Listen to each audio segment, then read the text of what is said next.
कहानी की शुरुआत में हम एच नाम के एक सिक्योरिटी गार्ड को देखते हैं जो अपने साथी बुलेट के साथ ढेर सारा पैसा बैंक में डिलीवर करने जा रहा था। तभी उनके ट्रक को रोककर ट्रक में टीयर गैस छोड़ दी गई। इस सब के बाद जैसे ही एच ट्रक से बाहर निकला, वो गुंडे उसे देखकर डर गए और ट्रक को छोड़कर वहां से भाग गए। बुलेट ने अपने बाकी साथियों को यह बात बताई कि इसके साथ कोई तो गड़बड़ जरूर है। इसे देख के गुंडे भाग जाते हैं भाई, जैसे भूत देख लिया हो। लगभग 2 हफ्ते पहले ही पैट्रिक हिल नाम का यह आदमी इस कंपनी में इंटरव्यू देने आया था। यह कंपनी उन लोगों को सिक्योरिटी देने का काम करती है जो कैश का बड़ा लेन देन करते हैं। पैसों को एक जगह से दूसरी जगह पर सुरक्षित ले जाने की जिम्मेदारी लेते हैं ये। टेरी, जो कि इस कंपनी में एक ऊंची पोस्ट पर है, वो पैट्रिक का रिज्यूमे देखकर काफी इंप्रेस हुआ। काफी अच्छे अच्छे काम किए हुए हैं तुमने, लेकिन फिर भी तुम्हें यह जानना जरूरी है कि यह काम कितना खतरनाक है। लगभग 5 महीने पहले हमारी एक पैसों से भरी वैन एक डिलीवरी करने जा रही थी। अचानक ही बीच रास्ते में उसे रोक लिया गया। ऐसा लग रहा था मानो रोड पर कुछ मरम्मत का काम चल रहा है।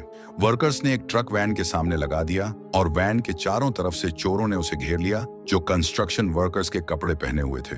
इस वैन का एक दरवाजा तोड़कर चोरों ने अंदर ग्रेनेड फेंक दिया, जिससे ड्राइवर और सिक्योरिटी गार्ड दोनों घायल हो गए और उनकी मौके पर ही मौत हो गई। सारा पैसा गाड़ी में भरते ही जल्द से जल्द यह चोर यहां से निकल गए।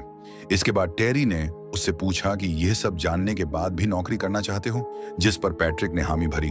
तभी वहां बुलेट की एंट्री हुई और वह पहली बार पैट्रिक से मिला। उसने कहा कि यहाँ पर तुम्हारा नाम एच होगा, किसी को अपना असली नाम मत बताना, और साथ ही उसकी 60 घंटे की ट्रेनिंग शुरू हो गई। इस ट्रेनिंग में 70% स्कोर करना जरूरी है, अगर कम रहा तो नौकरी नहीं रहेगी। एच ने सभी टेस्टों में सिर्फ उतना ही स्कोर किया जितना पास होने के लिए चाहिए था। उसकी गोलियां बिल्कुल बाहर वाली रिंग पर लगी थी, मानो वो जानबूझकर वहां मार रहा हो ताकि बस मिनिमम स्कोर आए। ड्राइविंग वाले टेस्ट के दौरान भी उसने बिल्कुल बढ़िया गाड़ी चलाई, लेकिन आखिर में रिवर्स करते हुए कुछ बक्सों में ठोक दी।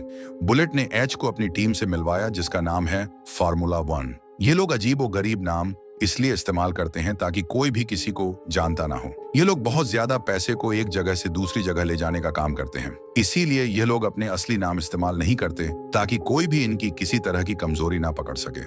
इसके बाद एच को उसके सभी हथियार दे दिए गए ताकि वह अपना काम शुरू कर सके। डेव और उसका साथी जॉन एक बहुत बड़े पैकेज को कहीं ले जाने की तैयारी कर रहे थे।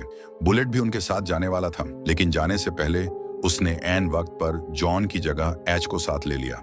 डेव ने एच से कहा कि तुम अंदाजा भी नहीं लगा सकते कि यह नौकरी कितनी खतरनाक है, जिस पर एच ने जवाब दिया कि जितनी भी खतरनाक है मैं देख लूंगा। ठीक है। अब ये तीनों ट्रक में बैठकर पैसों को डिलीवर करने निकल पड़े। उनकी बातचीत के दौरान डेव ने कहा कि 5 महीने पहले जिस ट्रक में चोरी हुई थी उसमें उसकी ड्यूटी थी, लेकिन बाय चांस उसने छुट्टी ले ली, जिस वजह से किसी और को जाना पड़ा और उसकी जान बच गई, वरना आज वह यहाँ बैठा ना होता। इस पर एच ने उससे पूछा कि छुट्टी क्यों ली तुमने। दरअसल उसे शक था कि जरूर उस चोरी में अंदर के किसी आदमी का हाथ है। ने कहा कि पुलिस वाले मुझसे पहले यह सवाल जवाब कर चुके हैं। मैंने पिछले दिन थोड़ी ज्यादा पी ली थी, इस वजह से ऑफिस नहीं आ पाया। बात करते हुए वह लोग एक बिल्डिंग में पहुंच गए जहां से उन्हें $2 मिलियन उठाने हैं। पिकअप करने के लिए बुलेट एच को अपने साथ ले गया ताकि पता तो चले कि यह सिर्फ बोलता बोलता है या काम भी कर सकता है।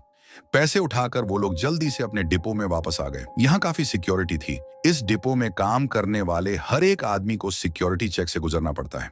डिपो में वापस आने के बाद सभी लोग आराम करने के लिए कमरे में गए। वहां जाने से पहले एच ने सभी काम करने वालों के आईडी कार्ड को ध्यान से देखा और फिर उस कमरे में चला गया। अंदर यही बात चल रही है कि एच ज्यादा बात नहीं करता। कंपनी का एक मेंबर उसके पास आया और एच से उसके बारे में जानने की कोशिश करने लगा। उसने एच से पूछा कि इससे पहले तुम कहाँ काम करते थे। एच ने बताया कि यूरोप की एक बड़ी कंपनी है, उसमें काम करता था।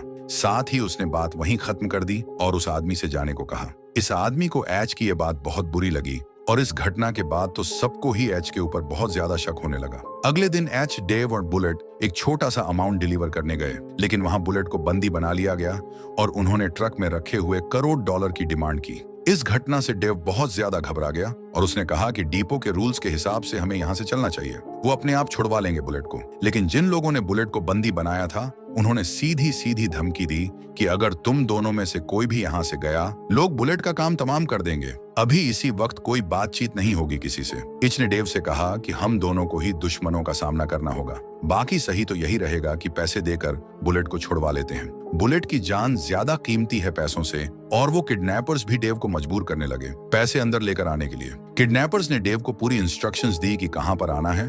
वहां पहुंचकर एक गाड़ी सामने खड़ी है और साथ ही पीछे से एक ट्रक भी आ गया। गाड़ी से किडनैपर्स ने बुलेट को बाहर निकाला।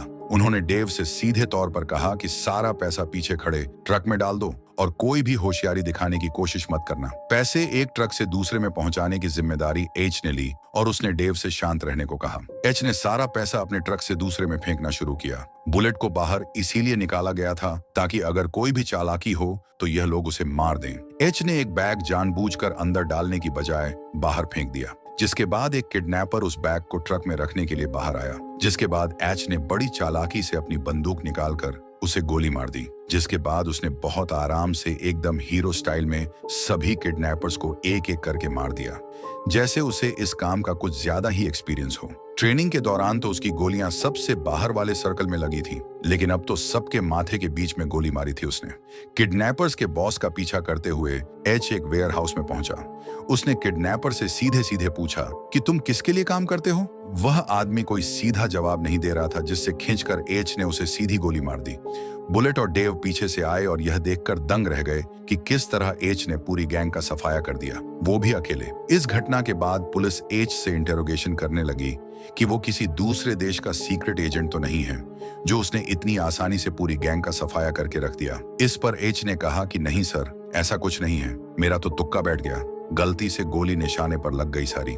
इसके बाद पुलिस ने एच को शुरुआत में हुई चोरी की वीडियो दिखाई, जिसे देखकर एच ने कहा कि मैं इस बारे में कुछ नहीं जानता, तब तो मैं काम भी नहीं करता था इस कंपनी के लिए।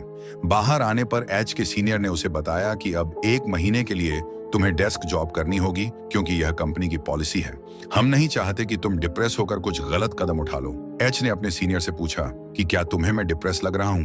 तभी वहां उनकी कंपनी का मालिक आया और एच की बहुत तारीफ करने लगा।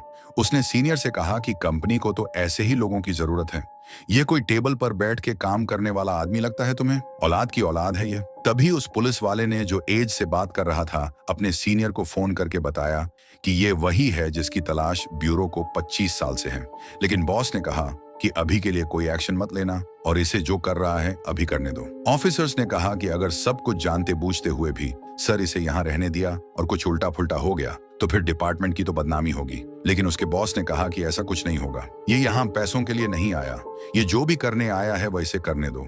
अब एच से मिलने के लिए कोई औरत आई, जिसने उसे एक फाइल दी। इस फाइल में कंपनी के सारे एम्प्लॉइज का डाटा था और साथ ही पोस्टमार्टम रिपोर्ट भी। उन सभी फाइल्स को ध्यान से देखने के बाद एच को डायना नाम की एक सिक्योरिटी गार्ड पर शक हुआ और वह चुपके से उसके घर में घुस गया।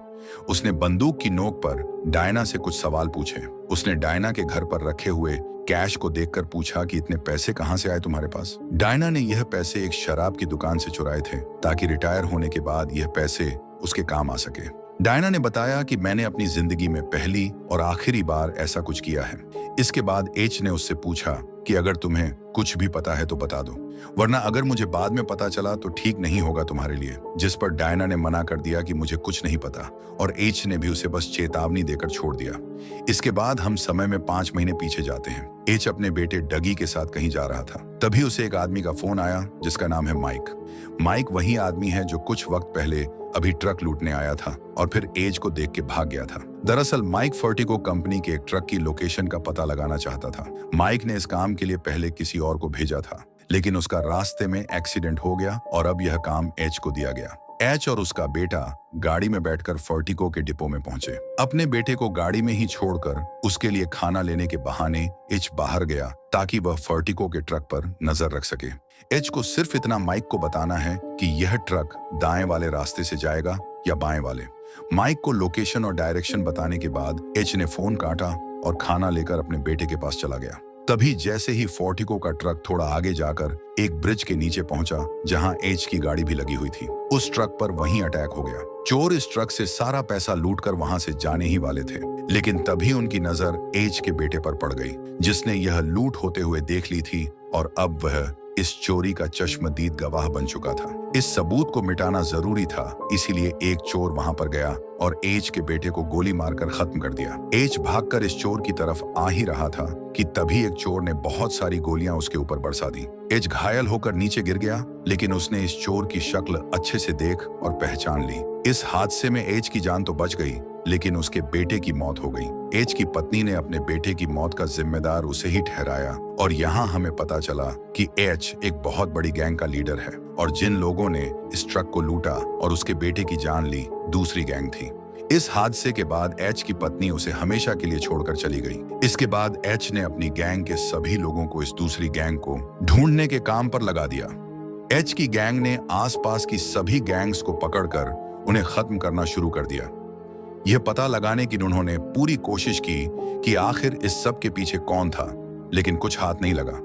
जब कोई रास्ता नहीं मिला तो माइक ने सुझाव दिया कि हो सकता है कि यह किसी अंदर के आदमी का काम हो या फर्डिको के ही किसी गार्ड का।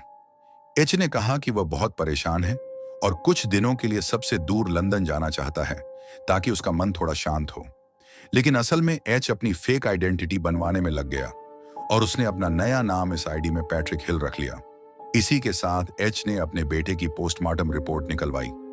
इसके बाद हम एक गैंग को देखते हैं जिसके लोग पहले मिलिट्री का हिस्सा थे, लेकिन अब चोर बन चुके हैं। इनके हेड का नाम है जैक्सन। यहाँ वो आदमी भी है जिसने एज के बेटे का खून किया था, जिसका नाम है जेन। अब यह गैंग एक बड़ी चोरी का प्लान बना रही थी और इनका निशाना होगी वह कंपनी जो कैश को एक जगह से दूसरी जगह ले जाने का काम करती है। तभी फर्टिगो कंपनी के किसी अंदर के आदमी से इन्हें पता चला कि एक ट्रक में $1 मिलियन कहीं ले जाए जा रहे हैं और ये वही चोरी थी जहां एच का बेटा मारा गया। इस स्टोरी के 5 महीने बाद जैक्सन ने अपनी पूरी गैंग को एक जगह इकट्ठा किया और एक और खतरनाक प्लान बनाने लगे जिसमें $50 मिलियन उसी कंपनी फोर्ड से चुराए जा सकते हैं। पूरे साल में एक दिन है जिसे ब्लैक फ्राइडे कहा जाता है। इस दिन फर्टिगो में बहुत ज्यादा कैश होता है। कुछ दिन बाद एच और बुलेट पैसे लेकर डिपो जा ही रहे थे कि तभी बुलेट ने एच को बताया, दरअसल मैं ही वह आदमी हूं जो इन चोरों को सारी खबर दे रहा है। दरअसल बुलेट भी पहले जैक्सन की गैंग का ही हिस्सा था और अब वह काफी वक्त से इस कंपनी में काम कर रहा है ताकि सारी खबर जैक्सन की गैंग तक पहुंचाई जा सके। बुलेट ने एच से कहा कि तुम मुझे काम के आदमी लगते हो, मेरे साथ मिल जाओ, माला माल कर दूंगा तुम्हें। एच को इस खबर का लंबे समय से इंतजार था। एच उसका साथ देने के लिए तुरंत तैयार हो गया। बुलेट ने ट्रक को एक सीक्रेट जगह पर लगा दिया जहां से आगे का प्लान पूरा किया जा सके। यहां कुछ चोर उनके साथ उनके ट्रक में छुपकर बैठ गए। इसके बाद एच और बुलेट ट्रक को लेकर डिपो आ गए। अब ये चोर तुरंत डिपो के अंदर आए और ट्रक से बाहर निकलते ही वहां जितने भी सिक्योरिटी गार्ड और ऑफिसर्स हैं उन सबको बंदी बना लिया। लेकिन इस सब के बीच एक गार्ड ने सिक्योरिटी अलार्म बजा दिया था ताकि पुलिस को पता चल जाए कि डिपो के अंदर चोरी हो रही है। अलार्म बजने से अब पुलिस डिपो जरूर आएगी। मौका देखते ही बाकी सिक्योरिटी गार्ड्स ने इन लोगों पर हमला कर दिया, लेकिन जैक्सन की गैंग जल्दी ही उन सब पर हावी हो गई। जैक्सन की गैंग ने बुलेट प्रूफ जैकेट्स पहनी हुई थी। एच को पहले ही बंदी बनाकर अलग रख दिया गया था। मौका देखते ही एच ने इन चोरों पर हमला कर दिया और उनका बुलेट प्रूफ आर्मर पहन लिया। अब वह इन्हीं के कपड़ों में गैंग का मेंबर बन के बाहर आया। साथ ही वहां बुलेट ने अपना असली चेहरा दिखाया और जल्दी से डेव और डायना को जान से मार दिया। अब जैक्सन, बुलेट और जेन ही इस गैंग में से जिंदा बचे हैं, लेकिन जैक्सन को भी फायरिंग के दौरान गोली लग गई और अब वह बुरी तरह से घायल हो चुका था। यह तीनों अब डिपो से किसी तरह पैसों से भरा ट्रक लेकर बाहर निकलते हैं और बाहर खड़ी पुलिस की गाड़ियों को चीरते हुए रोड पार करके उस गैराज में चले गए। इस गैराज के नीचे कुछ अंडरग्राउंड टनल्स बनी हुई हैं। जैक्सन इस वक्त बहुत जख्मी था और उसके दिमाग में यह शक भी था कि जेन उन्हें मारकर खुद सारा पैसा लेकर भागना चाहता है, जिस वजह से जैक्सन ने जेन पर बंदूक तानने की कोशिश की, लेकिन जेन ने जैक्सन की बंदूक छीनकर उसका गला काट दिया। अब जेन और बुलेट सारा पैसा लेकर इस टनल से बाइक्स पर एक गाड़ी के पास पहुंचे। इन दोनों ने सारा पैसा इस गाड़ी में लोड किया, लेकिन इन दोनों के ही मन में चोर था। इससे पहले कि बुलेट अपनी बंदूक निकालकर जेन को मारता, जेन ने पहले ही बुलेट को गोली मार दी और सारा पैसा लेकर इस टनल के जरिए जेन सही सलामत वहां से निकल गया और अब उसे लग रहा था कि वह आजाद हो चुका है। जेन अब अपने फ्लैट पर आराम कर रहा था। जैसे ही वह बाथरूम से निकलकर टेबल के करीब आया, तभी वहां एक फोन बजने लगा, जो कि इन पैसों से भरे हुए बैग्स के बीच में पड़ा था। जैसे ही जेन ने फोन उठाया, तभी उसे पता चला कि एच भी वहीं उसके घर पर आ गया है। यह एच का प्लान था ताकि वह जेन की लोकेशन का पता लगा सके। एच ने उसे बताया कि जिसे तूने मारा था ना, उस दिन उस बच्चे को वो मेरा बेटा था। उसने उसे अपने बेटे की पोस्टमार्टम रिपोर्ट दिखाई, जिसमें लिखा था कि इंटरनल ऑर्गन्स में गोली लगने की वजह से उसके बेटे की मौत हुई है। और फिर एच ने जेन को भी ठीक उसी तरह मारा जैसे उसने डगी को मारा था। इसके बाद एच बाहर आया, जहां एक एफबीआई चीफ उसका इंतजार कर रहा था। सारे पैसे एच ने एफबीआई के हवाले कर दिए। अब अपना काम पूरा करके एच गाड़ी में बैठकर वहां से निकल गया। वीडियो पसंद आई तो लाइक कर देना, चैनल को सब्सक्राइब कर लेना। मिलते हैं अगली वीडियो।